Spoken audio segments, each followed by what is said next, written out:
নমস্কার বন্ধুরা, আজকে মাছের তেল ভাজবো। তার জন্য মাছের তেল নিয়ে এসে যে কত সুন্দর তেল, একদম ধপধপা পরিষ্কার। এখানে পেঁয়াজ কুচিয়ে রেখেছি, রসুন করা থেতে করে রেখেছি, কাঁচা পাকা লঙ্কা চিড়ে রেখেছি। দেখো বন্ধুরা কীভাবে করি মাছের তেল খুব সহজেই। দেখো গ্যাস ধরে কড়াই বসেছি, কড়াইতে তেল দিয়েছি অল্প। বন্ধুরা মাছের তেলে যেহেতু তেল আছে, এই তেলের মধ্যে পেঁয়াজ লঙ্কা আর রসুনটা ভেজে নেবো ভালো করে, লবণ হলুদ দিয়ে জ্বালাবো করে মতো। দেখো এগুলো একটু ভাজা ভাজা হয়ে গেছে, এর মধ্যে মাছের তেলটা দিয়ে ভালো করে মিশিয়ে নেবো।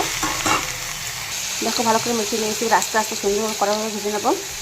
দেখো বন্ধুরা তেলটা দিয়ে কত সুন্দর, পেটাটা দিয়ে কত সুন্দর তেল বেরিয়েছে। এর মধ্যে একটু আমি গুঁড়ো লঙ্কাও দিয়ে দিলাম ঝালের জন্য। একটু ভালো করে মিশিয়ে নেবো। দেখো প্রায় হয়ে এসছে, যে একটু ভাজা ভাজা করবো। দেখো মাছের তেল পাট ভাজাটা কিন্তু আমার হয়ে গেছে বন্ধুরা। এই তেল দিয়ে কিন্তু এক থালা ভাত খাওয়া হয়ে যাবে, আর কিছুই লাগে না। আমার ভিডিওটা তোমার যদি ভালো লাগে থাকে সবাই চ্যানেল সাবস্ক্রাইব করে দিও। এবার আমি ঢেলে নেবো।